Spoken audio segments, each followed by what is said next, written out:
신문 브리핑입니다. 동아일보부터 보시죠.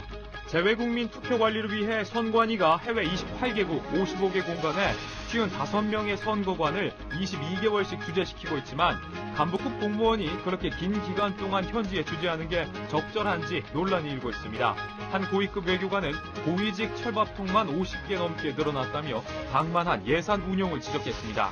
선거관 상주를 위해 드는 예산은 지난해 50억 원에 이어 올해는 52억 원입니다.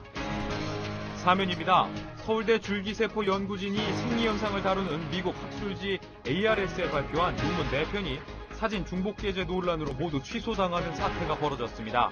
익명의 제보자가 이 학술지에 보낸 내용에 따르면 논문 교신 저자인 서울대 수의대 강수경 교수가 2006년부터 현재까지 발표한 논문 14편에 같은 사진이 중복돼 실려 있다는 겁니다. 이에 따른 논란이 예상됩니다. 조선일보입니다. 유엔 인권 최고대표 사무소가 통영의 딸 신숙자 씨 가족이 북한에 의해 강제 구금됐다는 결론을 내렸습니다. 정부 관계자에 따르면 유엔은 이번 결정을 근거로 신 씨가 사망했을 경우 신 씨의 유해를 한국에 머물고 있는 남편 오길남 박사에게 전해주고 두 딸을 북한 밖으로 풀어주라는 요구를 할 것으로 관측됩니다. 같은 신문 오면입니다. 경선 부정과 종북 논란의 당사자인 이석기, 김재현 등 통신당 당선인들이 내일 임기가 시작되는 19대 국회에서 안보 기밀을 다루는 국회 외교통상통일위원회와 국방위원회까지 들어갈 수 있는 접근권을 갖게 될 것으로 보입니다. 국회 사무처 관계자는 관리의 대로라면 진보당 당선자 13명이 일반 상임위에 각각 1명씩 배치될 가능성이 높다고 말했습니다. 이에 대해 정의화 국회의장 대행은 진보당의 외통 국방위 배정을 막겠다고 밝혔습니다. 중앙일보를 보시죠. 최근 전남 영암의 한 고교에서 발생한 백일해가 2009년부터 다시 크게 증가하고 있는 것으로 나타났습니다.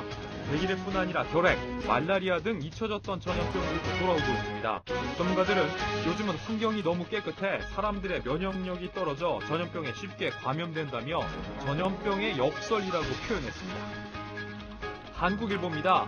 이명박 대통령이 북한 주장도 문제지만 이들의 주장을 그대로 반복하는 내부의 종북 세력이 더 큰 문제라고 비판했습니다.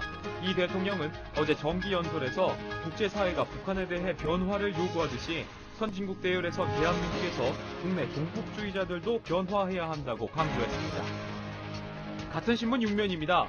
통합진보당 혁신 비대위가 사퇴를 거부한 이석기, 김재현 당선자에 대한 출당 조치를 서울시당 당기위에서 결정할 수 있도록 의결했습니다.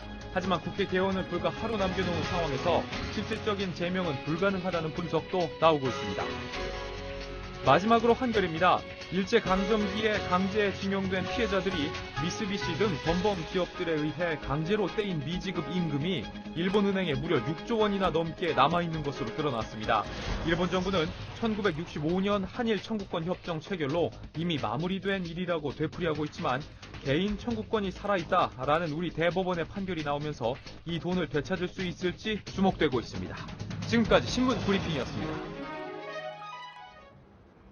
네, 지금 보신 것처럼 각 신문에 다양한 기사가 실려 있습니다. 오늘 일면 신문을 좀 비교를 해보겠습니다. 보면 유난히 그 기획 기사가 좀 많은 것이 눈에 띕니다. 이게 연휴가 끼었기 때문에 이런 때 좀 기획 기사가 많은데 이런 경우에는 관공서라든가 기업체를 다 쉬지 않습니까? 그 기자들도 쉬고요. 이렇기 때문에 이제 편집국장들이 신문을 만들기가 좀 어렵죠. 이런 경우에 대비해서 이제 미리 기획 기사를 많이 좀 내라고 하죠. 예, 그래서 기자들 입장에서도 사실은 평상시에는 조금 안 들어갈 것 같은 기사도 갖고 있다가 인터뷰 기사라든가 미담 기사라든가 시의성이 조금 떨어지는 거 갖고 있다 이럴 때 딱 내밀면 부장이 예뻐하면서 내주죠. 네, 맞습니다. 네. 평소에는 이렇게 좀 딱딱하고 의미 있는 기사를 찾다가도 이런 때는 흔히들 말랑말랑한 기사라고 하죠. 그런 소프트한 기사가 잘 나가고 하니까 또 윤은강 기자는 이때 또 평소에 그렇죠. 연휴에 대비해서 별도의 기사를 또 준비해 놓기도 하죠. 예, 하여튼 기사들은 이제 자기 기사를 굉장히 길게 쓰고 싶어 하는데 이런 연휴 때 쓰면 호흡이 긴 기사를 쓸 수 있어서 좋습니다. 오늘 지면도 보면 그런 특징들이 나타나 있습니다. 동아일보 같은 경우는 재외 선거관의 문제점을 1면하고 3면에 걸쳐서 크게 좀 다루고 있고요. 중앙일보는 문제 가정의 아이가 범죄를 저지를 가능성이 높다는 그런 탐사 기획 보도를 1면, 10면에 걸쳐서 싣고 있습니다. 조선일보는 아시아 대학평가라는 그 대학평가 기사를 2면에 걸쳐서 좀 싣고 있고요. 한겨레 신문도 징용 피해자 강제 저금이 일본 은행에서 낮잠 잔다는 기사를 1면과 6면에 걸쳐 싣고 있습니다. 아무튼 그 호흡이 긴 사니까 한번 읽어보시면 좋을 것 같습니다.